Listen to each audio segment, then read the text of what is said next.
Hello and स्वागत है आपका डायबिटीज सीरीज की 4th वीडियो में। हम बात कर रहे हैं किस प्रकार से हम डायबिटीज मील प्लान डिजाइन कर सकते हैं।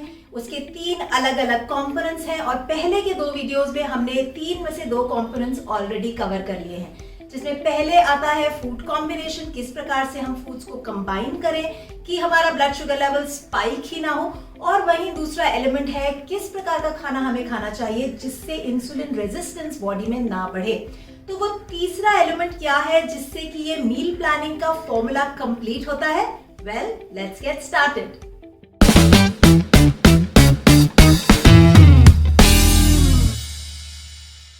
वो तीसरा एलिमेंट जो हमारे डायबिटीज मील प्लानिंग के फॉर्मूले को कंप्लीट करेगा वो है इन्फ्लेमेशन।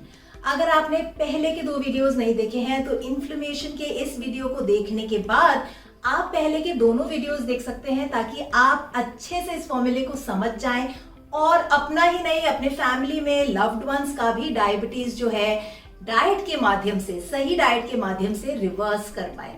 अगर आप मेरे रेगुलर फॉलोअर हैं तो आप अच्छी तरह से जानते हैं कि मेरे चैनल पे आपको सरफेस लेवल इंफॉर्मेशन नहीं बल्कि डीप इंसाइट्स मिलती हैं, राइट ना। इसीलिए मैं बार बार कहती हूँ कि केला छोड़ देना या आम ना खाना या फिर शुगर से शुगर फ्री पे शिफ्ट हो जाना, for that matter regular biscuit छोड़ दिए हैं, अब मैं डाइजेस्टिव बिस्किट या क्रैकर्स पे आ गया हूँ, ये बिल्कुल गलत तरीका है आपके डायबिटीज को रिवर्स करने का।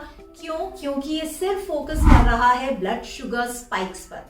ब्लड शुगर स्पाइक्स डायबिटीज का कॉज नहीं है, ये एक सिम्टम है, ये एक आउटकम है एक फाउंडेशन कॉज का, और वो फाउंडेशन रीजन या वो रूट कॉज है इन्फ्लेमेशन। जी हाँ, डायबिटीज एक इन्फ्लेमेटरी डिसऑर्डर है। इन्फ्लेमेशन क्या होती है, क्या इन्फ्लेमेशन हमारी फ्रेंड है या इन्फ्लेमेशन हमारी एनिमी है, इस पर ज्यादा जानकारी लेने के लिए आप मेरे 3 दिन की workshop bio hack your gut का मेंबर बन सकते हैं, उसको अटेंड कर सकते हैं, जहां हम डिटेल में जाके समझते हैं कि किस लिमिट तक की inflammation is good for the body और कौन सी बाउंड्री क्रॉस हो जाने के बाद क्रॉनिक इन्फ्लेमेशन हमारी एनिमी बनने लगती है, और किस प्रकार से हमें इस इन्फ्लेमेशन को अपने गट में, जी हाँ, जो इन्फ्लेमेशन है वो हमारे गट से शुरू होती है, और किस प्रकार से इसको हम अपने गट में ही कंट्रोल कर सकते हैं, रिवर्स करने की कोशिश कर सकते हैं, ताकि ये गट से स्मोल्डरिंग इन्फ्लेमेशन बन के ऑल ओवर द बॉडी हमारे अलग अलग ऑर्गन्स को डैमेज करते हुए हमें अलग अलग क्लिनिकल कंडीशंस की तरफ ना ले जाए। पर इस वीडियो में क्योंकि हम बात कर रहे हैं डायबिटीज मील प्लानिंग के बारे में, इसलिए ये समझना भर काफी रहेगा कि डायबिटीज एक इन्फ्लेमेटरी डिसऑर्डर है और हमें किस प्रकार के फूड्स का इस्तेमाल करना चाहिए ताकि हम बॉडी में इन्फ्लेमेशन कॉज ना करें। हमारा पूरा लाइफस्टाइल जो है बॉडी में इन्फ्लेमेशन ट्रिगर कर सकता है। डाइट पर तो हम बात कर ही रहे हैं, पर उसी के साथ साथ ये समझना भी बहुत जरूरी है कि सीडेंट्री लाइफस्टाइल, पूरे दिन लंबे लंबे समय तक इनएक्टिव रहना, डिहाइड्रेटेड रहना, स्ट्रेस होते हुए भी, स्ट्रेस को एक्नॉलेज करते हुए भी डी स्ट्रेसिंग की टेक्निक्स को इंक्लूड ना करना अपने रूटीन में, और वहीं सही समय पर सही ड्यूरेशन के लिए ना सोना, ये बड़े कारण बनते हैं इन्फ्लेमेशन को प्रोग्रेस करने में, राइट। तो आप कोशिश कीजिए कि पूरे हफ्ते में आप एक 150 मिनट्स ऑफ स्ट्रक्चर्ड वर्कआउट करें, वहीं अपने पूरे दिन भर में 30 to 40 मिनट्स जब आप सीडेंट्री हैं उसमें get up and walk around for 2 to 3 minutes. If you forget to drink water, download a water reminder app, engage in destressing activities, और उसी के साथ साथ focus and prioritise your sleep. Yes, sleep is where the magic happens. मैंने एक पूरा video किया है आपके क्वालिटी ऑफ स्लीप पे and how you can improve the quality of sleep, so go and check out that video. And आगे बढ़ते हुए अब हम बात करते हैं एंटी इन्फ्लेमेटरी डाइट के बारे में। Food is information for our body. जी हाँ, फूड से बॉडी न्यूट्रिएंट्स डिराइव करती है, उनको एब्जॉर्ब, असिमिलेट करके अपने आप को रिप्रोग्राम करती है, रीजेनरेट करती है, हील करती है। सो न्यूट्रिएंट्स पे ही हमारी बॉडी रन कर रही है, यानी कि जब हम सही मात्रा में, सही टाइम पे, सही क्वालिटी का खाना खाते हैं तो बॉडी फूड को सही तरीके से डाइजेस्ट, एब्जॉर्ब, असिमिलेट करते हुए इस फूड से न्यूट्रिएंट्स को डिराइव कर सकती है। बट अगर हमारे फूड चॉइसेस ही ऐसे हों जिसमें टॉक्सिक या केमिकल लोड टू न्यूट्रिएंट्स का जो प्रोपोर्शन है वो ही हिला हुआ है, यानी कि उसमें केमिकल ज्यादा हैं, न्यूट्रिएंट्स कम है तो जायज़ सी बात है कि बॉडी की फंक्शनिंग जो है वो ऑप्टिमल नहीं रहेगी, वो कॉम्प्रोमाइज होने लगेगी और धीरे धीरे हमारी बॉडी जो है वीक होने लगेगी और हमें तमाम तरीके की प्रॉब्लम्स, बीमारियों का सामना करना पड़ेगा। तो आपकी food choices govern whether you are moving towards health और you are moving towards sickness. वहीं आजकल की जो फूड चॉइसेस हम अक्सर देख रहे हैं, packaged, processed, convenient food, ultra processed foods, जब भी आप कोई पैकेज प्रोसेस्ड फूड लेते हैं उसमें न्यूट्रिएंट टू कैलोरी रेशियो बहुत ज्यादा कम होता है, यानी for every calorie that you are getting उसमें न्यूट्रिशन कम है। और वो कैलोरीज कहाँ से आ रही हैं? वो कैलोरीज आ रही हैं तमाम तरीके के preservatives, emulsifiers, colourants, chemical toxic overload से, और वहीं हिडन शुगर, रिफाइंड कार्बोहाइड्रेट्स, उसी के साथ साथ इन्फ्लेमेटरी ऑयल से, इन्फ्लेमेटरी फैट से। तो इसीलिए बहुत ज़्यादा ज़रूरी है कि अगर आप अपने बॉडी में इन्फ्लेमेशन को घटाना चाहते हैं, एक तरफ आप काम कर रहे हैं एंटी इन्फ्लेमेटरी सुपर फूड्स को इंक्लूड करना चाह रहे हैं, और वहीं दूसरी तरफ जो इनपुट हो रहा है फूड का वो ही अपने आप में इन्फ्लेमेशन का एक कॉज है, तो आपकी बॉडी में इन्फ्लेमेशन कैसे ठीक होगी? इसलिए सबसे पहले आपको ये सारे जो मैंने बताए process, ultra process, packaged foods जो हैं, कन्वीनियंस फूड्स, बेकरी, कन्फेक्शनरी वाले जो आइटम्स हैं, इनको आपको अपने रूटीन से, अपने मेन्यूज को एलिमिनेट करना पड़ेगा ताकि बॉडी में इन्फ्लेमेशन का जो इनपुट है वो होना कम हो और आपकी बॉडी एंटी इन्फ्लेमेटरी फूड्स, जिसके बारे में हम बात करेंगे, उनसे बॉडी जो है रिकवर और हीलिंग की तरफ जाए। तो अपने मेन्यूज को एंटी इन्फ्लेमेटरी बनाने के लिए आपको किन किन गाइडलाइंस को इस्तेमाल करना चाहिए? Number 1, don't overdo raw foods. जी हाँ, अगर आप किसी भी इन्फ्लेमेटरी कंडीशन से सफर कर रहे हैं तो eat the raw food in moderation at the right time, don't overdo raw foods.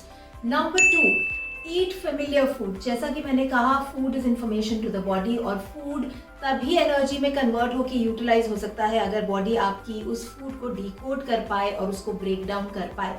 So eat food that you have grown up eating, जो आपकी मदर खाती थी जब आप प्रेग्नेंट थे, बिकॉज बॉडी जो है उसी चीज को फूड आइडेंटिफाई करती है। Number 3, eat local and seasonal fruits. जी हाँ, चूज कीजिए वो फूड आइटम्स जो लोकल हैं और जो उस मौसम में आ रहे हैं, ताकि उसमें वो तमाम न्यूट्रिएंट्स एंड उसी के साथ साथ एंटीऑक्सीडेंट्स हों जो आपको उस मौसम में होने वाली बीमारियों से प्रिवेंट कर पाए, आपकी इम्यूनिटी को स्ट्रॉन्ग रख पाए।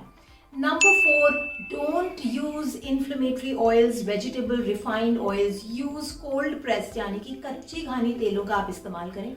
नंबर 5 पे आता है कि आपके किचन में जो हर्ब्स हैं, फिर चाहे वो सौंठ पाउडर हो, जिंजर, गार्लिक, टर्मरिक यानी कि हल्दी, सिनेमन यानी दालचीनी, मेथी दाना पाउडर, काली मिर्च, इस तरीके के हर्ब्स को इस्तेमाल करें। इसका मतलब ये है कि ट्रेडिशनल तरीके से खाना बनाएं और इन सभी हर्ब्स को सही रेसिपीज में इस्तेमाल करते हुए इनके एंटी इन्फ्लेमेटरी प्रॉपर्टीज का आप फायदा उठा सकते हैं। वहीं दूसरी तरफ इनडाइजेशन एक बड़ा रूट कॉज बनता है हमारे बॉडी में इन्फ्लेमेशन का।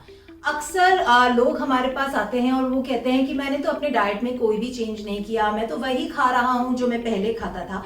But we are facing more and more episodes, more and more cases of food sensitivity.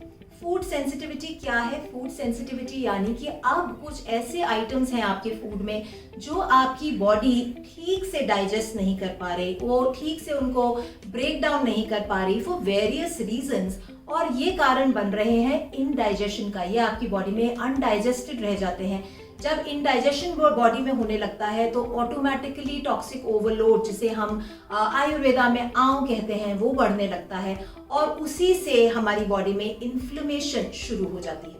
सो अपने लाइफ में एक बारी जस्ट इंट्रोस्पेक्ट एंड सी कि कौन से वो फूड आइटम्स हैं, चाहे वो मिल्क प्रोडक्ट्स हों, चाहे वो ग्रेन्स हों, चाहे वो कोई और तरीके का वेजिटेबल्स हैं जो अब आपको सूट नहीं कर रही। जब आप उनको खाते हैं तो आपको acidity, reflux, bloating, headaches, uneasiness, lack of sleep जैसे इश्यूज होने लगते हैं, या आपको बहुत ज़्यादा हैवीनेस की फीलिंग होने लगती है, तो आपको कोशिश करनी है कि ये फूड्स जो हैं आप टेम्पररीली, जी हाँ परमानेंटली नहीं, थोड़े समय के लिए आप अपने डाइट से एलिमिनेट कर दें। Let your body reboot, let your body recover, और उसके बाद सही फ्रीक्वेंसी, सही मात्रा में आप इन फूड्स को अपने रेगुलर डाइट में री इंट्रोड्यूस कर सकते हैं।